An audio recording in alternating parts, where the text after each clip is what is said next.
Ketika aku mengetahui harus menikah paksa dengan musuh bebuyutan, aku melompat tembok dan menyusul pesawat 3 kali semalaman. Ditangkap dan dibawa kembali 3 kali.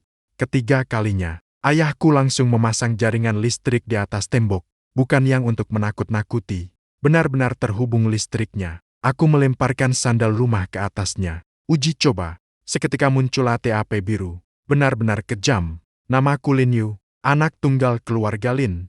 Sejak umur 8, satu-satunya tujuan hidupku hanyalah satu.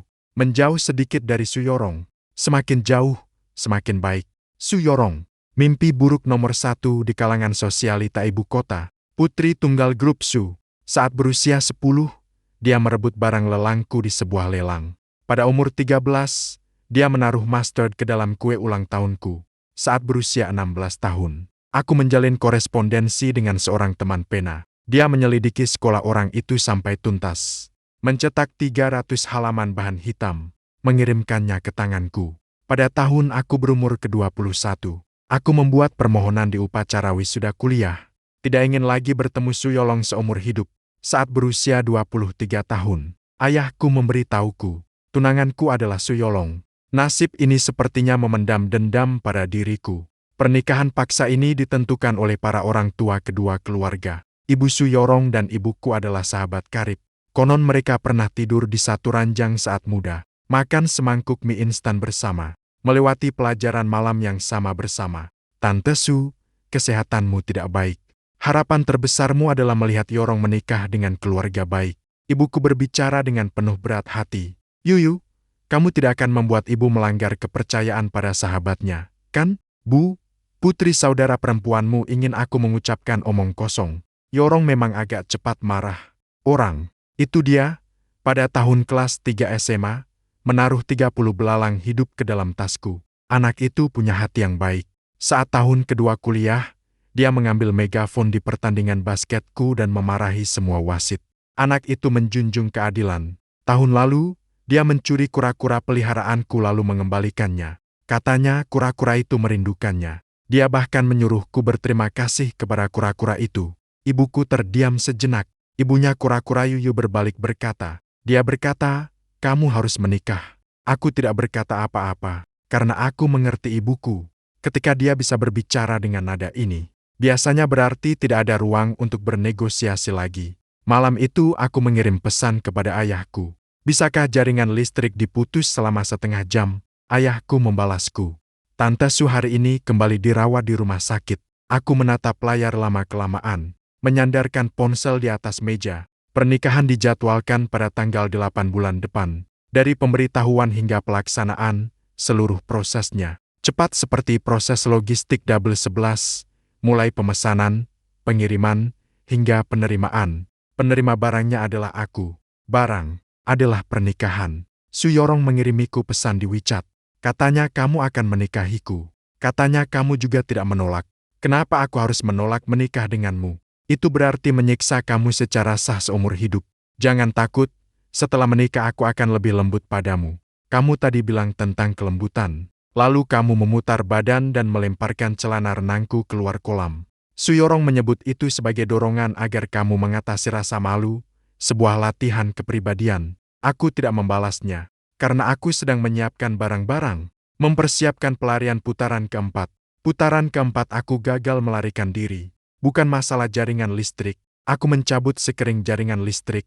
Itu Su Yorong. Dia muncul di bawah tembok rumahku pada pukul 2 pagi, membawa sebuah kursi lipat, mengenakan jaket bulu putih, menyimpan sekotak popcorn di pelukannya. Aku sudah tahu kamu ingin melarikan diri. Suara dia mengunyah popcorn terdengar sangat renyah di malam hari. Basah oleh hujan. Cara kamu memanjat tembok tidak terlalu indah. Angkat kakimu sedikit lebih tinggi. Jangan terlalu menekuk pantatmu. Aku berada di puncak tembok, bingung harus maju atau mundur. Angin dingin masuk ke kerah pakaian.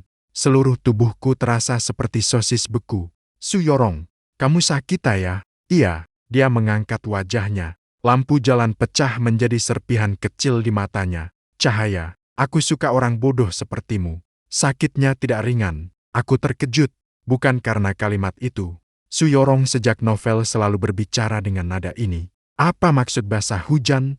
Tulisanmu benar jelek, Ling Yun. Kamu berlari seperti bebek basah hujan. Selain aku, siapa lagi yang mau orang sepertimu? Aku sudah mendengarnya selama lebih dari 10 tahun. Sudah lama aku menjadi kebas. Aku terdiam, karena matanya, kelopak matanya merah.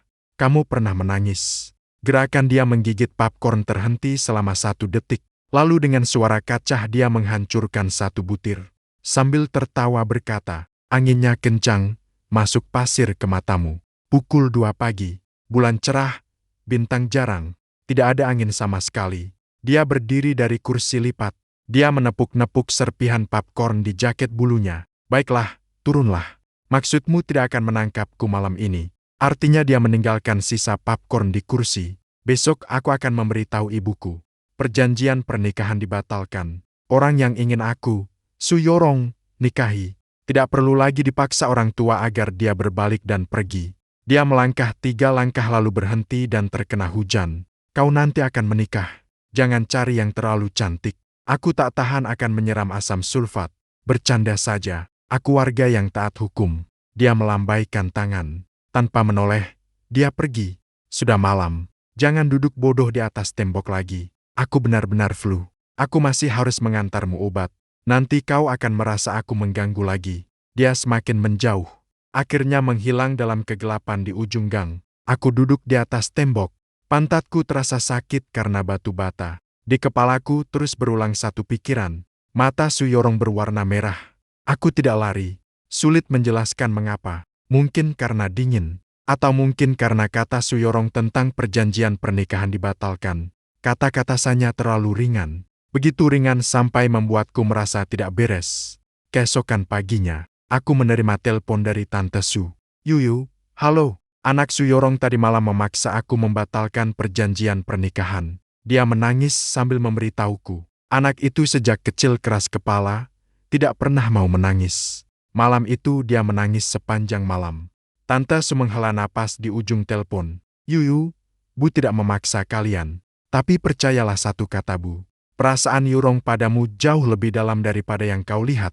Aku memegang ponsel tanpa mengucapkan sepatah kata. Bu Su berkata lagi, kalau kamu memang tidak mau, biarlah saja. Bu berbalik dan berkata padanya, Bu Su, aku mendengar suaraku sendiri. Pertunangan tidak perlu dibatalkan. Di ujung telepon terdiam sejenak, lalu suara Bu Su bergetar sedikit. Sungguh, sungguh. Aku berkata, tapi aku ada satu syarat. Kamu bilang setelah menikah dia harus pindah tinggal di sisiku. Aku punya gym di sini. Aku takut dia akan menjadi gila di tengah malam. Aku tak punya tempat untuk lari. Bu Su tertawa. Tertawa sambil tertawa lagi sampai menangis. Aku menutup telepon. Aku menampar diri sendiri. Ling Yu, kamu gila. Pernikahan berlangsung sesuai jadwal. Penampilan Su Yurong mengenakan gaun pengantin. Sejujurnya, cukup cantik. Bukan tipe kecantikan standar. Dia terlalu kurus. Tulang di bawah klavikula sedikit menonjol. Tali bahu gaun pengantin agak melorot. Dia secara tak sadar mengangkatnya 2 kali. Namun dia berdiri di bawah sinar matahari. Roknya terurai hampir 3 meter. Saat dia menoleh dan menatapku. Tatapannya kurang provokatif seperti biasanya. Ada sesuatu yang tak dapat dijelaskan. Lihat apa? Dia berkata, lihat gaun pengantinku. Aku berkata, roknya terlalu panjang. Nanti akan terjatuh. Jangan menyalahkan aku kalau terjatuh. Kamu saja angkat aku. Renda 3 meter itu, aneh kalau aku bisa mengangkatnya. Aku latihan sanda. Sanda tidak mengajarkan cara mengangkat gaun pengantin. Kalau begitu, belajarlah. Di sebelah, ibuku mengambil sebuah foto. Di foto itu, aku dan Su Yorong saling menatap tajam. Bibir kami mengerut menjadi 2 garis paralel. Terpisah sekitar setengah meter di antara kami. Kemudian foto itu dicuci dan digantung di ruang tamu. Su Yorong menambahkan tulisan di bawahnya. Hari pertama pernikahan. Suamiku menatapku seperti menatap musuh yang membunuh ayahnya. Malam pertama pernikahan. Aku keluar setelah mandi. Su Yorong duduk bersila di atas tempat tidur. Di depannya terbentang 3 lembar dokumen. Di sampingnya ada kalkulator. Apa ini? Peraturan manajemen kehidupan pasca menikah. Dia tidak mengangkat kepalanya. Ada total 47 pasal. Kamu baca satu persatu. Jika ada keberatan, sampaikan sekarang. Aku mengambil dokumen pertama. Pasal pertama. Masing-masing memiliki harta pribadi, dan biaya rumah dibagi. Pasal kedua. Pekerjaan rumah dibagi berdasarkan luas area. Balkonnya milikmu, dapur milikku, ruang tamu bergiliran. Pasal ketiga. Tidak boleh memelihara makhluk non-manusia tanpa persetujuan pasangan. Aku melihat pasal ketiga. Dalam pikiranku muncul gambar kura-kura kami. Kura-kura saya sudah dikirim ke ibu. Dia bilang ibuku punya halaman. Kura-kura lebih bahagia di sana. Selain itu, dia memberitahu ibuku. Dia tidak ingin kembali. Kura-kura bisa berbicara. Tatapan matanya memberitahuku. Su Yorong tidak mengubah ekspresinya. Aku melanjutkan membalik halaman. Pasal ke-21. Kedua belah pihak tidak boleh menggunakan perangkat elektronik bervolume tinggi setelah pukul 10 malam, yang dapat mengganggu tidur pihak lain. Pasal ke-22. Tidak boleh membawa lawan jenis ke rumah. Resepsi resmi harus dilaporkan 24 jam sebelumnya. Pasal ke-30. Meminta hak penggunaan televisi ruang tamu selama musim pertandingan menjadi milik Lin Yu. Aku terdiam sejenak. Pasal ini kamu yang menulis. Ya, kapan kamu menjadi begitu baik hati? Karena selama musim pertandingan kamu menonton bola di ruang tamu. Maka sampai larut malam aku punya alasan untuk lembur di sebelah. Dia berhenti sejenak, sambil melihatmu menangis. Kamu kalah taruhan bola pada Piala Dunia terakhir. Menangis seperti anjing. Aku masih ingat bahwa aku tidak menangis. Kamu menangis. Aku tidak. Aku merekam ke-6. Aku membalik sampai halaman terakhir. Pasal ke-47. Hak interpretasi akhir atas 46 pasal di atas milik Su Yorong. Di sebelah kolom tanda tangan ada catatan kecil. Jika ada keberatan, silakan merujuk ke pasal ke-47. Itu disebut klausalub tertutup, merupakan kontrak tirani. Su Yorong menatapku sambil mengangkat kepala. Matanya berkilau. Tapi kamu tetap harus menandatanganinya. Tidak menandatangani pun tetap harus menandatangani. Lin Yu, kamu sudah menikah denganku. Kamu tidak akan bisa melarikan diri seumur hidup ini. Saat dia mengucapkan kata-kata itu, suara itu mengandung keyakinan yang aneh. Bukan kesombongan, bukan pamer, melainkan sebuah rasa yang telah lama tersembunyi, kini dapat diungkapkan dengan sah sebagai keinginan memiliki. Aku melihat kontrak di tangannya, lalu memandang samping wajahnya yang tampak lembut diterangi cahaya. Aku mengambil pena dan menandatangani. Tanpa melihat dengan seksama, dia tampak agak terkejut. Melihatnya tidak ada gunanya. Aku berkata, pasal 47 menungguku di sana. Su Yorong terdiam sejenak, lalu dia tersenyum. Bukan senyum yang biasanya lebar dan menakutkan. Juga bukan senyum dingin yang membuat orang marah hingga tak terbayar. Itu senyum yang sangat ringan dan singkat.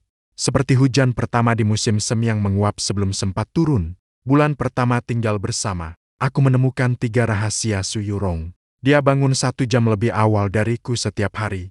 Awalnya aku mengira itu karena jam biologinya, sang X ke-1 yang otoriter. Bangun pagi untuk memimpin rapat lintas negara. Dalam hitungan menit mengatur puluhan juta. Sampai suatu hari aku terbangun pada jam 5:30 karena menahan kencing. Aku membuka pintu kamar. Melihat lampu temaram menyala di dapur. Su Yorong mengenakan apron. Rambutnya diikat secara acak di belakang kepala dengan jepit. Sedang mengoles mentega pada roti panggang. Di samping tangannya ada sebuah buku resep yang terbuka. Halaman catatan ditandai dengan spidol neon lebih dari 10 garis. Semua berisi poin teknis tentang cara menggoreng telur dengan tepat. Dia tidak menyadari kehadiranku. Dia dengan hati-hati memindahkan telur goreng ke piring, menyusunnya menjadi bentuk hati. Mengamatinya selama 2 detik, lalu ia menyesuaikan posisi kuning telur lagi dengan sumpit. Kemudian ia mengambil saus tomat, menggambar sebuah bintang di tepi piring. Setelah selesai, ia mundur 1 langkah, miringkan kepalanya dan menatap sejenak. Wajahnya menampilkan ekspresi yang belum pernah kulihat sebelumnya, seperti anak kecil yang selesai menggambar. Dengan rasa gugup dan antisipasi menunggu nilai dari guru, aku menutup pintu kamar tidur dengan lembut. Pergi ke kamar mandi, lalu kembali berbaring di tempat tidur. Setelah 20 menit, Su Yorong membuka pintu dan masuk, sambil membawa sarapan. Ekspresinya sudah beralih ke mode dingin seperti pengasuh yang sudah terbiasa. Dia menaruh piring sarapan di atas meja samping tempat tidur. Dengan nada seperti memberitahu aku untuk membayar listrik, aku melirik piring itu. Telur mata sapi berbentuk hati, bintang saus tomat, bunga kecil dari irisan ham yang dibuat oleh pengasuh. Bukankah kau sudah cuti pulang ke kampung halaman? Ekspresi Su Yorong retak sejenak. lalu cepat kembali ke sikap seperti microwave yang ia siapkan sebelum pergi. Microwave panas dapat menghasilkan telur setengah matang. Microwave canggih terbaru. Ia tetap tenang tanpa berubah ekspresi. Kau tidak mengerti. Aku tidak menanyakan lagi. Aku memakan telur goreng tipe baru itu. Aku juga memakan bintang saus tomat itu. Makanannya habis bersih. Su Yurong sudah berdiri di ambang pintu menatapku saat makan. Matanya sesekali berkedip, seperti menahan sesuatu. Malam itu, aku pura-pura membolak-balik majalah, mengambil ponsel dan diam-diam mengirim pesan WeChat ke pengasuh kakak Wang. Tentang urusan sarapan kakak Wang belakangan ini, Bu Wang langsung membalas sang tuan muda. Aku sudah 2 bulan ini tinggal di rumah lama. Sarapan memang bukan buatan aku. Diikuti dengan emotikon menangis. Aku meletakkan ponsel. Aku melirik Su Yorong yang meringkuk di sofa, mengetik di depan komputer. Dia mengetik dengan sangat cepat. Alisnya berkerut. Itu ekspresi dia saat mengerjakan pekerjaan sulit. Namun jari kakinya yang berada di dalam sandal tak sadar menggulung. Seakan mengungkapkan ketegangan yang tak terucapkan. Aku tidak mengungkapkannya. Rahasia kedua. Dia tidak takut gelap. Tapi dia takut aku menjadi dingin. Malam perbaikan listrik di kompleks. Seluruh rumah menjadi gelap. Tidak dapat melihat jari tangan. Aku mencari ke seluruh laci. Menemukan sebuah senter. Setelah dinyalakan, cahaya terasa lemah seperti api hantu. Mungkin dibeli 3 tahun yang lalu. Baterainya hampir habis. Su Yorong duduk di sofa, menyandarkan lutut. Suaranya sangat tenang. Berikan senter itu kepadaku. Mau apa kamu? Pergi ke ruang bawah tanah memeriksa saklar listrik. Manajemen properti bilang perbaikan tidak ada hubungannya dengan saklar listrik. Kalau begitu, aku akan mencari lilin. Bukankah kamu takut gelap? Udara menjadi hening selama 1 detik. Siapa bilang aku takut gelap? Suaranya naik setengah meter. Saat kecil kamu pernah tersesat di ruang bawah tanah rumah Su. Kali itu kamu menangis sampai laporan dibuat di kantor polisi. Itu memang aku sengaja menangis. Sengaja tersesat. Dia berkata karena hari itu kamu pergi ke taman hiburan dengan gadis kecil di sebelah rumah. Aku ingin kamu kembali mencariku. Aku terdiam. Cahaya senter berkelip. Akan segera padam. Saat hujan, dia tiba-tiba mengucapkan Kamu duduk di sofa yang agak dekat. Bagian sini sepertinya ada sedikit kebocoran angin. Aku meraba dalam gelap dan duduk di sana. Lenganku menabrak lengannya.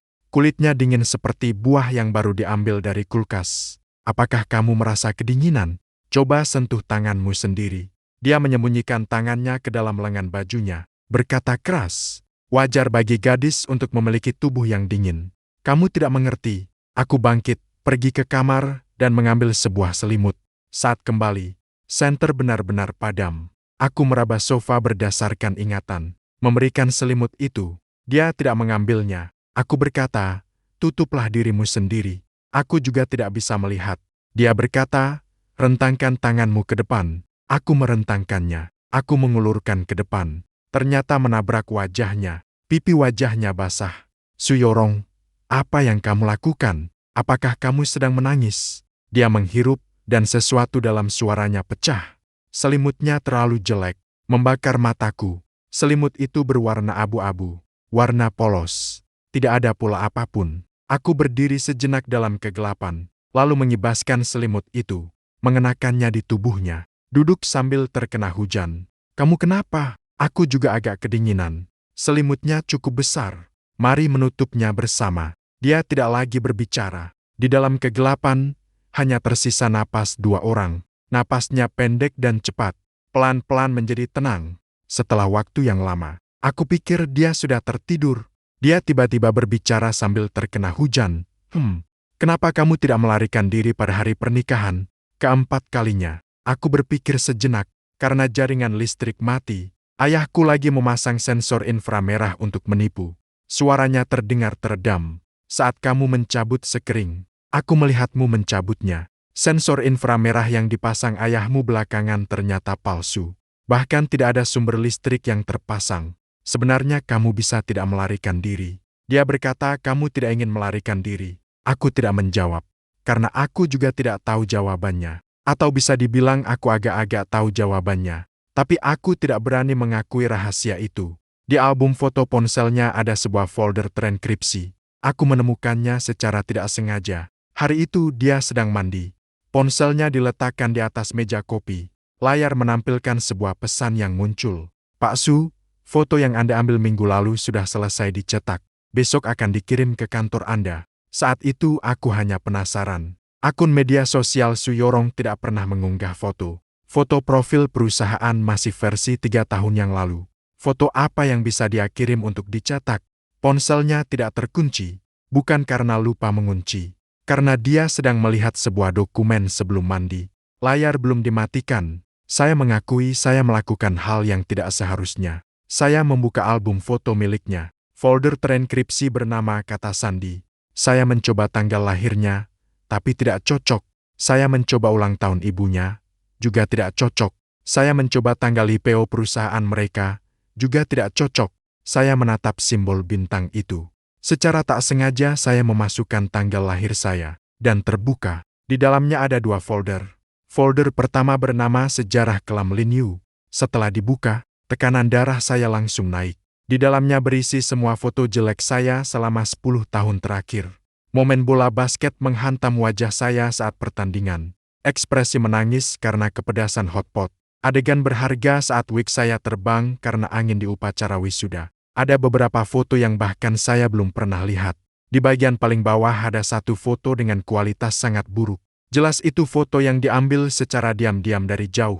Saat saya berusia 17 tahun, duduk di pinggir lapangan sambil minum air, menatap bola basket di tangan sambil melamun. Matahari terbenam mengubah sisi wajah saya menjadi cahaya keemasan yang samar. Keterangan foto itu berbunyi, hari ini dia tersenyum padaku selama 0,3 detik. Bukan karena melihat saya, melainkan kucing di pinggir jalan. Tapi saya tidak peduli, saya mengambil screenshot. Su Yorong berusia 17 tahun, menangkap screenshot senyum pria yang dia sukai saat ia melihat kucing. Saya menatap baris tulisan itu lama, lalu saya membuka folder kedua. Di dalam folder Sejarah Kelam Basah Hujan hanya ada satu foto. Itu foto saya saat berusia 20 tahun mengikuti kompetisi sanda, memenangkan kejuaraan, dengan wajah tersenyum bodoh di atas podium. Foto diambil dari sudut kamera utama, bukan foto diam-diam. Artinya hari itu dia ada di catatan foto di lokasi. Dia menang. Senyumnya begitu menawan. Jangan beritahu dia. Aku menggulir ke bawah, mencapai waktu pembuatan paling awal, 8 tahun yang lalu. Saat itu Su Yorong berusia 15 tahun. Baru belajar menggunakan smartphone. Aku menutup album foto, mengembalikan ponsel ke tempat semula. Suara air di kamar mandi berhenti. Su Yorong keluar dengan handuk, rambutnya masih menetes. Melihat aku duduk di sofa, dia terkejut sejenak. Kok wajahmu? Wajah apa? Dia mendekat, mengerutkan alis. Melihat kenapa aku begitu memerah. AC panas diatur 23 derajat Celcius tetap terasa panas. Dia curiga menatapku 2 kali, tidak menanyakan lebih lanjut. Aku bangun pergi ke kamar mandi, membuka air dingin dan mencuci dengan keras wajahku, membalikan kepala ke atas. Orang di cermin terasa mata berair. Lin Yu, kamu mulai kapan? Belokan buta datang lebih cepat dari yang diperkirakan. Minggu kelima tinggal bersama. Perusahaan Su Yorong menggelar upacara peletakan batu pertama untuk proyek properti. Acara minum dimulai saat senja. Aku hadir sebagai anggota keluarga, mengenakan setelan jas dan dasi menuju tempat itu. Seperti pemeran figuran yang dipanggil secara mendadak hanya untuk menambah jumlah.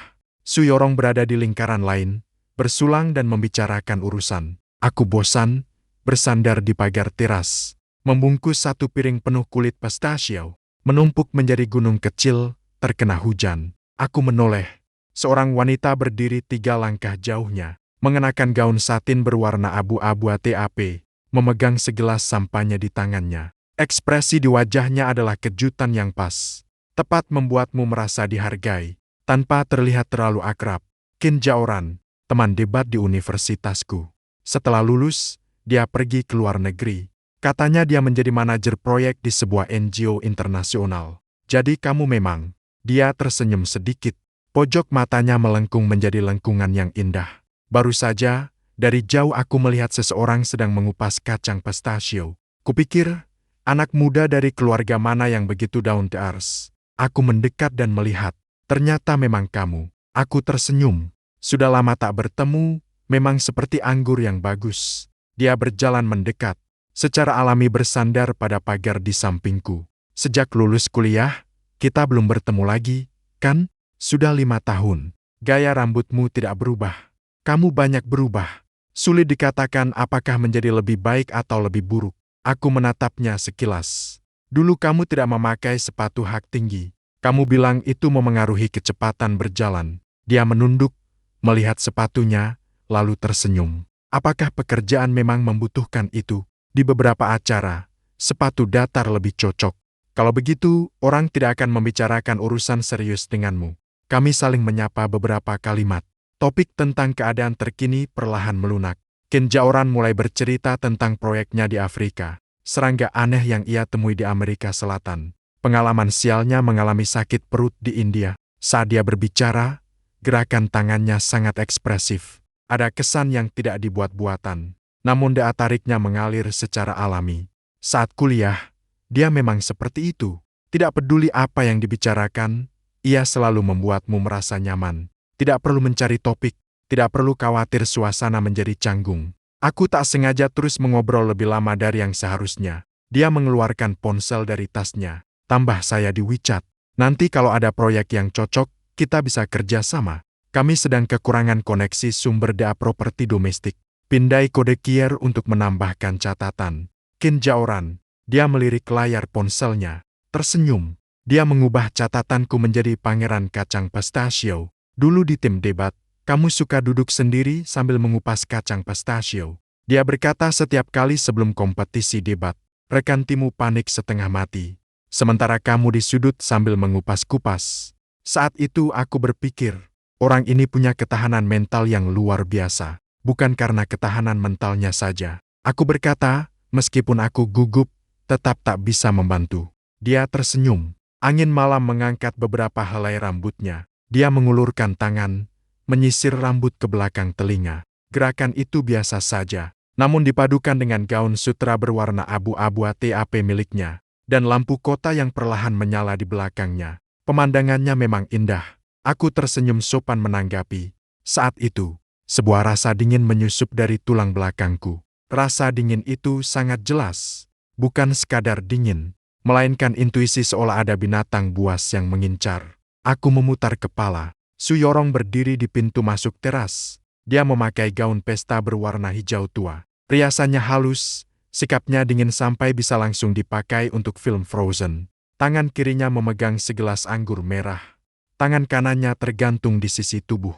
Jari-jarinya sedikit melengkung. Ekspresinya sangat tenang. Tenang sampai terasa tidak wajar. Seperti ketenangan di pusat mata topan. Begitu tenang. Saya secara refleks membuka mulut. Dia berjalan mendekat. Langkahnya tidak tergesa-gesa maupun lambat. Sepatu hak tinggi setinggi 10 cm menapaki lantai marmer. Menyuarakan bunyi ketukan yang jernih. Dia berjalan ke sampingku, secara alami menggenggam lenganku, lalu memutar kepala menatap Ken Jaoran. Orang ini belum sempat saya sapa. Ken Jaoran sudah tersenyum sambil mengulurkan tangan. Ken Jaoran, teman kuliah Lin Yu, Anda adalah Su, bosnya, kan? Saya sudah lama mendengar tentang Su Yurong, lalu memegang tangannya. Senyumnya tepat. Su Yurong, Lin Yun belum pernah menyebutkannya kepada saya. Kata-kata itu, sekilas terdengar seperti pernyataan biasa. Namun ekspresi Ken Jaoran sedikit kaku selama beberapa sepersekian detik, karena saat Su Yurong mengucapkan kalimat itu, nada bicaranya tidak bergejolak sama sekali, tenang seperti air. Namun memegang tangan Ken Jaoran selama lebih lama sekitar 3 detik dibanding jabat tangan biasa. Dalam etiket sosial, itu berarti saya mengingatmu. Batas antara ada tujuan atau tidak. Teman kuliah, ya? Ken Jaoran menarik kembali tangannya. Senyumnya tetap. Sudah bertahun-tahun tak bertemu. Hari ini kebetulan bertemu untuk minum bersama. Wajar. Su Yorong mengangguk pelan. Basah kuyup. Teman tidak banyak. Lebih sedikit yang masih ingat teman lama mereka. Sekali lagi, kata-kata yang tampak sopan. Padahal setiap katanya seperti pisau. Aku di samping tidak berani mengucapkan sepatah kata. Karena berdasarkan 13 tahun pengalaman berurusan dengan Su Yorong, aku tahu semakin sopan dia sekarang. Api dalam hatinya semakin besar.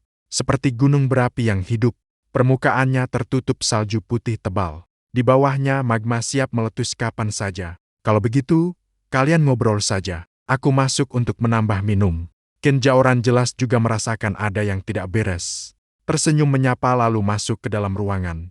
Su Yorong menatapnya sampai jauh, lalu melepaskan lenganku. Istri pulang ke rumah. Suaranya lembut, tapi kata jika itu dia ucapkan dengan sangat berat.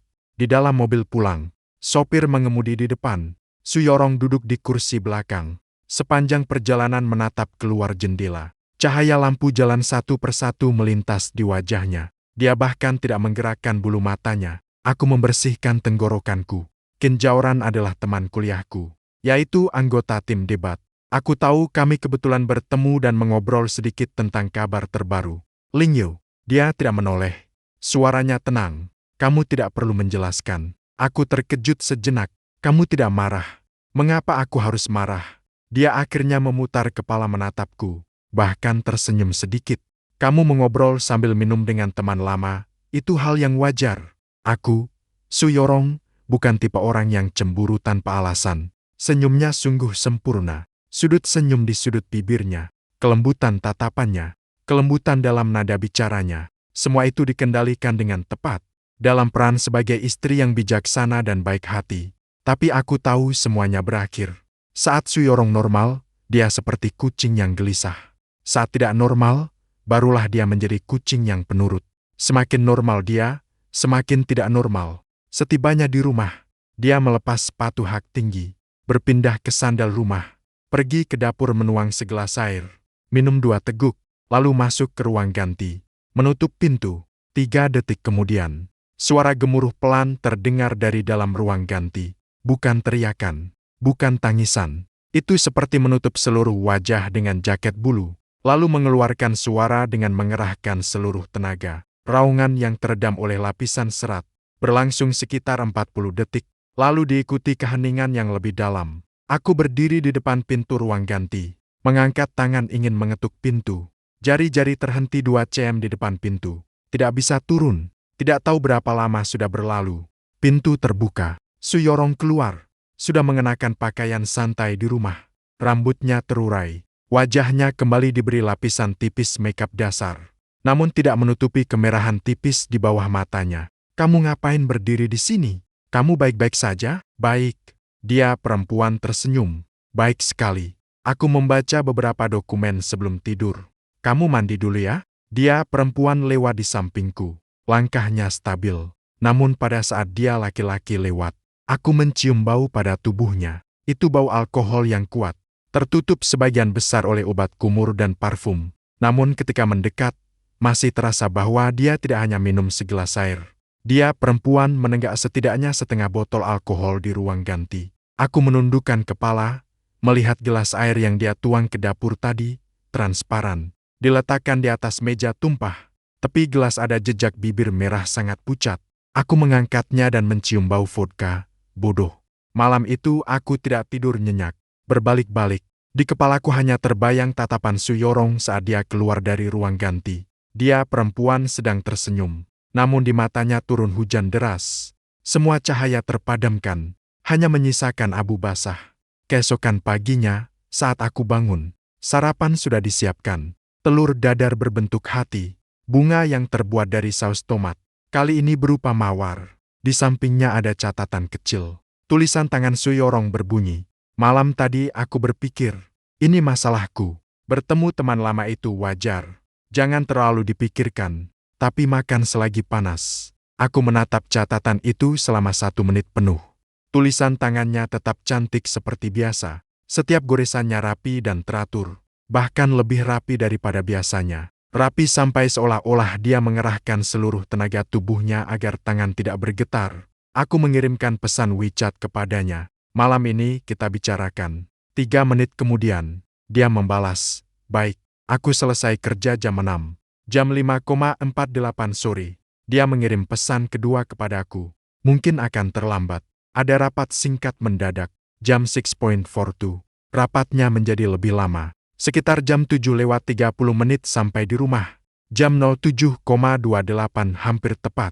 Sudah sampai di lantai bawah. Jam 7.31. Pintu terbuka. Su Yorong masuk, mengenakan setelan rok hitam. Riasannya masih sempurna. Membawa tas kerja di tangan. Dia mengganti sandal rumah, berjalan ke ruang tamu dan duduk, meletakkan tas kerja di samping kaki. Mau membicarakan apa? Makan dulu. Aku bilang aku pesan makanan delivery. Nanti sampai, tidak lapar. Kalau begitu, temani aku makan. Dia tidak menolak lagi makanan delivery. Makanan yang datang adalah masakan kanton. Aku khusus memesan udang kukus dengan bihun bawang putih dan mango sago yang dia suka. Dia makan 2 suapan. Meletakkan sumpit. Kamu hari ini ada urusan apa? Dia menatapku dengan tatapan yang lelah namun tenang. Su Yorong. Saat aku memanggilnya dengan nama lengkapnya, bahu dia sedikit merosot. Kamu tadi malam minum berapa? Dia tidak menyangka pertanyaan itu. Terdiam sejenak, lalu menunduk sambil mengacak-acak jarinya. Cuma segelas kecil. Vodka itu segelas kecil. Kamu mencium bau itu. Kamu menyembunyikan minuman itu di saku jaket bulu di ruang ganti. Berpikir aku tidak tahu. Dia diam. Aku berkata lagi. Kata sandi folder transkripsi di galeri ponselmu adalah tanggal lahirku. Kamu bangun tiap hari jam 5:30 untuk menyiapkan sarapan. Berpura-pura bilang itu dibuat oleh pengasuh. Kamu malam itu bukan takut gelap, tapi ingin aku duduk lebih dekat denganmu. Kamu mengendarai sepeda statis rusak di bawah kompleks. Saat aku latihan pull-up, kamu mengendarainya selama setengah jam di sampingku. Jarak totalnya belum mencapai 1 kilometer. Lehernya berputar sekitar 300 kali. Kamu jangan bicara lagi. Suara dia bergetar. Su Yorong. Aku membungkuk ke depan, miringkan tubuhku menatap matanya. Kamu sebenarnya mulai suka kalimat ini sejak kapan? Seperti batu yang dilempar ke permukaan danau berlapis es tipis. Esnya pecah. Semua yang di dasar air meluap ke permukaan. Lingkar mata dia merah. Namun mulutnya masih keras. Siapa yang menyukaimu? Aku memang merasa kamu terlalu bodoh. Bodoh sampai tidak. Aku merasa tidak bisa bertahan hidup. Aku tidak dapat menemukan foto pertandingan sanda itu. Aku memotongnya. Kejuaraan provinsi saat berusia 20 tahun. Aku belum pernah mengunggah foto penerimaan hadiah itu di platform publik manapun. Tapi pada daftar penonton hari itu ada kamu. Dia tidak berbicara lagi. Air mata mengalir dari kelopak matanya. Satu persatu menimpa punggung tangannya. Dia tidak mengelapnya. Seperti semua tenaga telah diambil. Hari itu aku terbang dari Beijing. Saat dia berbicara, suaranya serak seperti kertas pasir. Menggores kaca. Tiket pulang pergi menghabiskan biaya hidupku selama 2 bulan. Kamu menerima penghargaan di atas panggung. Aku berdiri di barisan paling belakang. Terhalang orang di depanku. Hanya bisa melihat setengah tubuhmu lewat celah. Lalu kamu tersenyum. Aku pun mengambil ponsel dan memotret satu foto. Setelah diperbesar, semuanya hanya noise. Wajahmu kabur sehingga tidak terlihat jelas. Tapi gigimu sangat putih. Dia tersenyum sendiri. Air mata mengalir ke sudut mulutnya sekaligus. Sejak saat itu aku tahu. Selesainya, aku basah kuyup. Lampu ruang tamu sangat terang, menerangi jejak air mata di sisi wajahnya. Jari-jarinya menggenggam tepi bantal sofa. Sendi jarinya memucat. Kenapa kamu tidak pernah berkata? Suaraku begitu pelan hingga hampir tidak terdengar oleh diriku sendiri. Apa gunanya mengatakannya? Dia mengusap air mata tapi tidak bersih. Lalu kembali mengalir. Kamu sangat membenciku. Sejak kecil tidak menyukainya aku. Aku merebut barangmu. Hanya ingin kamu melirikku. Membulimu. Supaya kamu mengingatku. Aku berperilaku gila di depanmu. Supaya meskipun kamu membenciku, jangan lupakan aku. Suara dia pecah berhamburan di sekeliling. Aku tak berani membuatmu tahu. Takut kalau kamu mengetahuinya. Bahkan kebencian menjadi canggung. Bahkan menghindar dariku menjadi rasa simpati. Dia menundukkan kepala, bahunya bergetar. Lingyu, aku sudah lama menyukaimu. Begitu lama sampai aku sendiri lupa kapan mulai. Mungkin sejak aku berumur 8 tahun. Kamu menangkis batu yang terbang menimpaku. Mungkin itu pertama kalinya kamu memanggil namaku. Mungkin itu kamu sendiri. Di pinggir lapangan, kamu tersenyum pada seekor kucing liar. Aku tidak tahu, aku tak bisa membedakan. Aku hanya tahu semua liku hidupku hanyalah tentangmu. Setelah mengucapkan kalimat itu, dia benar-benar hancur. Bukan dengan teriakan menangis, tapi jenis kegelisahan yang sunyi dan intens. Seluruh tubuhnya menggeliat menjadi satu gumpalan gemetar. Air mata mengalir dari sela-sela jarinya. Dia menusuk dengan punggung tangannya. Tidak bisa ditahan. Aku telah hidup 25 tahun. Tidak pernah merasa bodoh. Mendapat nilai pertama. mendapatkan juara, berbisnis. Semua hal yang orang lain anggap sulit, bagiku tidak sulit. Namun saat ini, aku menatap gadis di depanku. Merasa aku bodoh sampai ke tulang. Seorang gadis menghabiskan 19 tahun. Menyembunyikan perasaannya padamu dalam setiap provokasi. Setiap kali berhadapan tajam. Setiap provokasi yang menggigit gigi. Tersembunyi dalam telur dadar jam 5:30 pagi dan di bawah dasar tembok jam 2 pagi. Tersembunyi dalam sebuah buku harian menguning dan sebuah akta notaris. Namun kamu tak melihat dirimu. Bukan karena tak melihatmu, tapi karena tak ingin melihat. Aku berdiri dari sofa, berjalan ke depannya, berjongkok, meraih tangannya dan mengeluarkannya dari wajahnya. Dia tidak mau mengangkat kepalanya. Dagunya menempel pada dadanya. Air mata satu persatu jatuh pada kain gelap rok, menyebar menjadi bercak. Su Yurong, aku tidak akan lagi bersua lama dengan teman sekelas. Dia tidak bereaksi, juga tidak akan membiarkanmu sendirian. Pagi jam 5:30 menyiapkan sarapan. Ratapannya berhenti sejenak. Jaket bulu di lemari pakaianmu. Vodka di dalam saku. Aku sudah membuangnya. Itu adalah minumanku. Kamu tidak membutuhkannya lagi. Aku mengusap air mata di pipinya dengan ibu jari. Kulitnya sangat bersinar. Butir air mata tergantung di bulu matanya. Berkilau di bawah cahaya. Su Yurong, mulai hari ini, kamu tidak perlu lagi berpura-pura. Tidak perlu berpura-pura. Tidak peduli, tidak perlu berpura-pura bersikap besar, hanya pernikahan paksa. Dia mengangkat kepala menatap mataku merah seperti kelinci. Lalu bagaimana denganmu? Suaranya serak, hampir tidak terdengar. Apakah kamu peduli padaku? Aku menatapnya. Di matanya ada penantian selama 19 tahun. Banyak percobaan dan penarikan diri. Kerentanan setelah semua kebanggaannya hancur. Lalu aku menyadari satu hal. Aku bukan tidak menyukai Su Yurong. Aku terlalu terbiasa dengan kehadirannya, terbiasa menganggapnya seperti udara, terbiasa percaya dia akan selalu ada, terbiasa sampai lupa untuk memikirkan. Kalau suatu hari dia tidak ada lagi, bagaimana? Malam itu dia berjongkok di bawah dasar tembok dan berkata, pertunangan dibatalkan. Saat itu aku duduk di atas tembok, jantungku berdebar, seperti ada yang menggali satu bagian dariku. Bukan karena dingin, tapi karena takut dia benar-benar pergi. Peduli ketika aku berbicara, peduliannya muncul jauh lebih cepat daripada yang kukira. Su Yurong teman terkejut, lalu air matanya mengalir lebih deras. Namun sudut bibirnya mulai terangkat, sedikit terangkat, lalu kembali menekuk. Menekuk lagi lalu terangkat kembali. Seperti emotikon yang kontrolnya rusak. Kamu menipu aku, tidak menipu dirimu. Kemarin kamu masih memecahkan kacang pistachio dengan kinjauran. Itu dia. Dia juga berkata bahwa kamu dulu di tim debat sudah suka mengupas pistachio. Bahkan aku tidak tahu hal itu. Aku mengeluarkan ponsel dari saku. Di depan dia, aku membuka WeChat, mencari kotak percakapan kinjauran.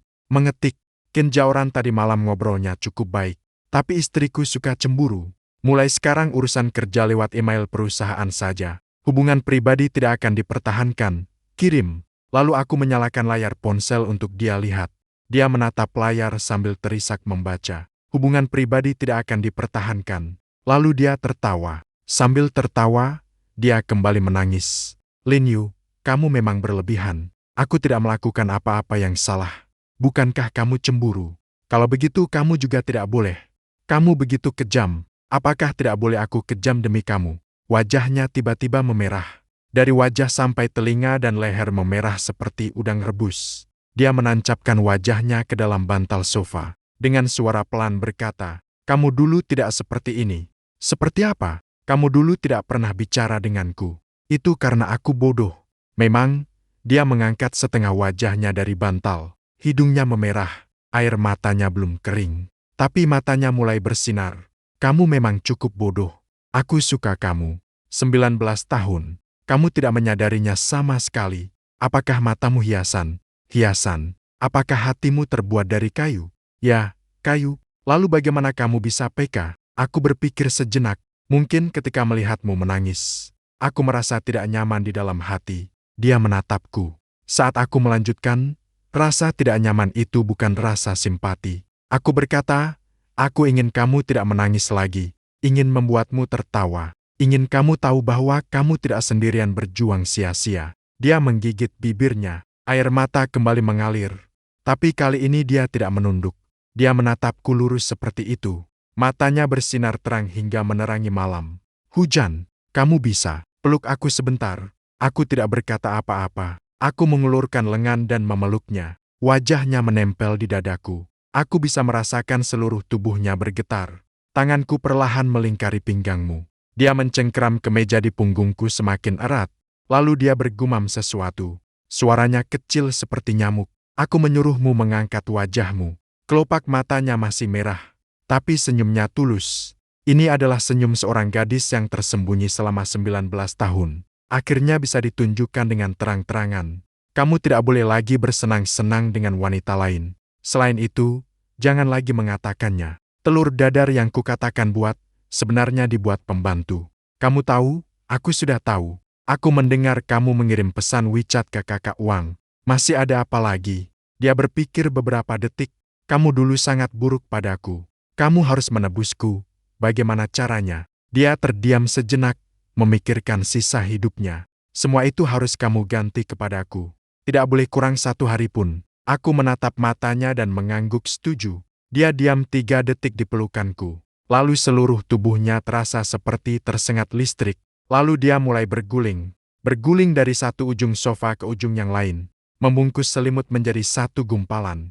Menyelipkan wajahnya ke dalamnya. Mengeluarkan teriakan panjang yang teredam. Ah, kamu benar-benar setuju. Kamu, jangan berubah pikiran. Jangan berubah pikiran. Jika kamu berubah pikiran, aku akan meminta tim hukum perusahaan menuntutmu. Aku benar-benar akan menuntutmu.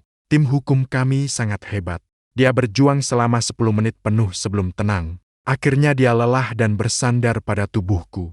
Jari-jarinya mencengkeram pinggiran bajuku. Seperti takut aku lari. Lin Yu, apakah kamu tahu saat aku menunggumu di bawah dasar tembok malam itu? Aku sedang memikirkan apa? Aku memikirkanmu. Kalau memang kamu lari, aku tidak akan menghentikanmu. Suaranya menjadi lembut. Aku pikir mungkin dia seumur hidup tidak akan menyukainya. Kalau begitu, aku akan melepaskannya. Dia berhenti sejenak. Tapi akhirnya kamu tidak lari. Apakah kamu tahu betapa senangnya aku? Saat dia mengatakannya, suaranya tidak lagi tajam dan sok kuat seperti dulu. Hanya tersisa seorang gadis kecil, berdiri di ujung waktu 19 tahun. Menunggu orang yang dia tunggu. Aku mengencangkan lengan, menyandarkan daguku pada puncak rambutnya. Rambutnya berbau sampo. Sedikit, seperti gardenia musim panas. Su Yurong bersenandung, aku tidak akan membuatmu menunggu lagi. Hal-hal selanjutnya banyak dan juga berantakan. Seminggu setelah insiden Kinjauran, kelompok sahabat perempuan Su Yurong datang berkelompok ke rumah untuk inspeksi. Aku dan 4 wanita duduk berjejer di ruang tamu. Setiap orang memiliki secangkir teh di depannya. Mereka menanyai aku sepanjang sore. Pak Lin, kenapa sebelumnya kamu begitu dingin terhadap kami? Yurong, kapan kamu menyadari bahwa kamu menyukainya? Pak Lin, bagaimana kamu berencana memperlakukan kami? Yurong, ke depannya. Su Yurong duduk di samping, melipat kaki, memegang cangkir teh, berpura-pura minum teh seolah tidak ada apa-apa. Namun jari yang memegang cangkir teh berwarna putih. Aku menjawab satu persatu pertanyaan terakhir. Aku berpikir sejenak lalu berkata, aku belum memikirkan secara detail bagaimana memperlakukannya. Tapi ke depannya, kalau dia membuat sarapan, aku akan bangun menemani dia. Cangkir teh Su Yurong laki-laki bergetar sedikit. Beberapa tetes teh tumpah. Dia tidak mengangkat kepala, namun sudut bibirnya bergetar. Setelah kelompok sahabat perempuan pergi, dia mencuci piring di dapur. Mencucinya sangat lama, sampai aku merasa ada yang tidak beres. Aku masuk dan melihat, dia melamun di depan wastafel. Keran mengalir deras, piring sudah dicuci 5 kali. Su Yurong, kamu sedang memikirkan apa? Aku sedang memikirkan dia mematikan keran, meletakkan piring ke dalam rak pengering, mengelap tangan. Apakah kata-katamu tadi tulus? Kalimat mana yang berarti kamu akan menemani aku membuat sarapan ke depannya? Kalimat itu ketika dia memutar wajahnya menatapku. Cahaya lampu dapur berwarna kuning kehangatan masuk ke dalam matanya, seperti emas yang pecah. Kalau begitu, aku akan melakukannya seumur hidup. Kamu tidak boleh menganggapku mengganggu. Jangan menganggapnya mengganggu. Juga jangan mengkritik sarapan yang aku buat. Apakah yang kamu buat itu bisa disebut sarapan? Itu mie cele. Dia tertawa. Sambil tertawa, dia mengangkat tangan dan menamparku. Setelah menampar, dia menusuk dadaku dengan jari. Kapan mulutmu menjadi begitu manis? Baru saja berubah. Kenapa berubah? Karena kamu menangis. Dia tidak berkata lagi. Menundukkan kepala. Setelah beberapa saat, berbisik pelan berkata, "Kalau begitu, aku akan menangis lebih sering nanti. Jangan khawatir tentang telinganya." Menjadi merah dengan kecepatan yang dapat dilihat mata telanjang. Dari daun telinga hingga ke lobus telinga, merah merata. Dia berbalik, berpura-pura merapikan rak piring. Tapi telinganya tak bisa disembunyikan. Merah berkilau. Aku melangkah mendekat, menyelimutinya dari belakang. Dia terdiam sejenak, lalu seluruh berat badannya menumpu padaku. "Hujan, kamu dulu bilang gambar bintang telur dadarku jelek. Bintang itu juga tidak simetris." Saat itu, mulutku memang sarkastik, tapi cukup menggemaskan. Dia mengaku sendiri. "Tapi besok aku akan menggambar yang lebih cantik. Lusa akan lebih cantik lagi. Suatu hari nanti, aku akan melukis bintang paling indah." Aku menaruh daguku di atas kepalanya, menutup mataku. Kelopak mataku terasa hangat. "Kamu sudah berubah," aku berkata. "Sudah 1 bulan lagi." Saat aku merapikan barang-barang lama, aku menemukan sebuah foto kelas 3 SD. Foto. Di belakangnya ada 1 baris tulisan pensil. Tulisan itu miring-miring, ada bekas penghapus. "Masih dalam hujan. Kembalikan buku kerja rumahku." Apakah dia suka padaku? Tanpa tanda baca. Berukuran tidak seragam. Huruf terakhir masih kurang 1 goresan horizontal. Suyorong berusia 18 tahun. Aku memegang foto itu sambil duduk di ruang penyimpanan yang berdebu. Aku melihatnya lama sekali. Lalu aku mengeluarkan ponsel, membuka WeChat Suyorong, dan mengetik. "Kenapa Suyorong membalas dalam hitungan detik? Saat kamu di kelas 3 SD, apakah aku sudah mengembalikan 1 buku kerja untukmu?" Di sana terdiam hampir setengah menit sebelum mengirim balasan. "Kamu masih ingat hal ini?" Aku mengambil foto dan mengirimkannya. Dia kembali terdiam. Kali ini terdiam lama. Lalu dia menelepon sambil berada di hujan. "Kamu mengacak barangku di ruang penyimpanan lama. Hal yang kamu tinggalkan saat kecil ketika tinggal di sebelah rumahku. Buanglah." Kenapa? Karena suaranya mengandung rasa malu yang hampir meledak rasa malu. Karena sangat memalukan. Ditulis saat berusia 8 tahun. Kamu malah membacakan pertanyaan di atasnya. Aku memotongnya. Aku memberi kamu jawaban. Di ujung telepon menjadi hening. "Ya, aku bilang aku suka kamu. Sejak saat itu mulai. Tapi aku sendiri tidak menyadarinya." "Suyorong." Aku mendengar suara isak ringan di ujung telepon. Lalu dia menyebut Linyu. "Kamu brengsek.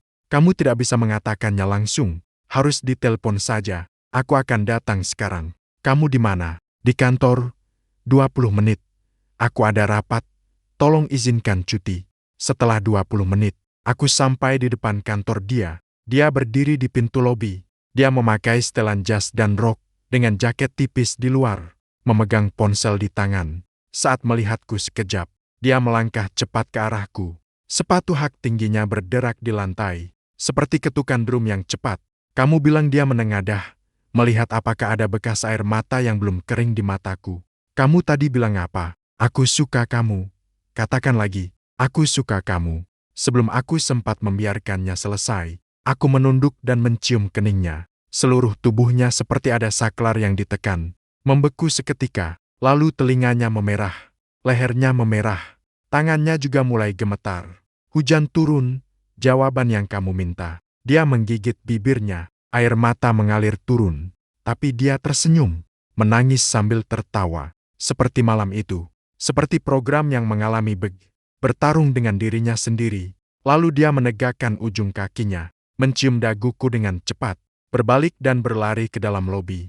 Berjalan 3 langkah lalu kembali, menarik resleting jaket sampai paling atas, menyembunyikan setengah wajahnya di kerah, hanya memperlihatkan sepasang mata basah. Setelah pulang kerja, menjemputku. Dia berkata, "Baik, jangan terlambat. Makan malam yang enak. Aku ingin makan mie yang kamu buat terakhir kali." "Bagus." Dia mengangguk, berbalik kecil berlari masuk ke lobi. Pintu kaca, saat menutup, aku melihat dia di dalam menutupi wajahnya yang memerah. Bahu bergetar seperti daun di angin. Dia mungkin sedang senang. Aku berdiri di depan kantor dia, ponsel berdering. "Apakah itu aku?" Yuyu, kamu dan Yorong akhir-akhir ini bagaimana? Baik-baik saja, Ibu Yorong berkata. Anak ini akhir-akhir ini selalu tertawa setiap hari. Saat menelpon dia, tawanya seperti angsa. Ma, suaranya agak tidak enak. Apakah angsa memang dipanggil begitu? Ngomong-ngomong, kalian kapan mau punya anak? Mama tidak memaksa kamu. Cuma mau tanya. Aku menutup telepon. Aku mengangkat kepala melihat gedung tempat kantor Su Yorong berada. Ada satu jendela yang lampunya menyala. Tirai terbuka sedikit di satu sudut. Ada bayangan seseorang berdiri di sana. Mungkin sedang melihat ke bawah. Bayangan itu kecil dan jauh. Tidak terlalu jelas detailnya, tapi aku tahu dia sedang tertawa. Malam itu saat aku mencuci piring, di dapur aku menemukan sebuah buku catatan baru. Bukan log kerja dia. Itu buku agenda dengan sampul penuh bintang. Diselipkan di paling bawah lemari. Ditindih oleh tumpukan resep lama. Membuka halaman pertama. Target tahun kedua setelah menikah. Belajar membuat web babi asam manis yang disukai. Target tahun ketiga setelah menikah, membuatnya menonton pameran lukisan saya. Tema pameran belum terpikir. Mungkin tentang 19 tahun seorang yang diam-diam mencintai. Target tahun kelima setelah menikah, pergi bersama melihat aurora. Dia takut dingin. Membelikan dia jaket bulu paling tebal. Target tahun ke-10 setelah menikah, masih bersama. Bertengkar pun tidak masalah. Tapi hari itu harus berdamai. Tahun ke-30 setelah menikah. Target menjadi nenek tua. Masih bergandengan tangan dengannya menari di lapangan. Target seumur hidup setelah menikah. Diukir di batu nisan. Kedua orang ini saling menyukai sepanjang hidup.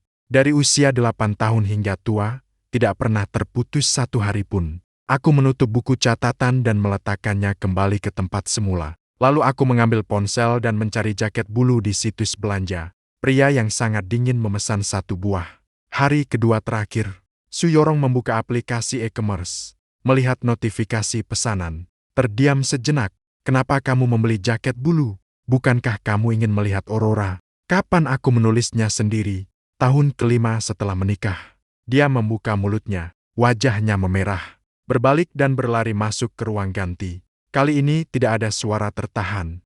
Hanya ada tawa yang singkat.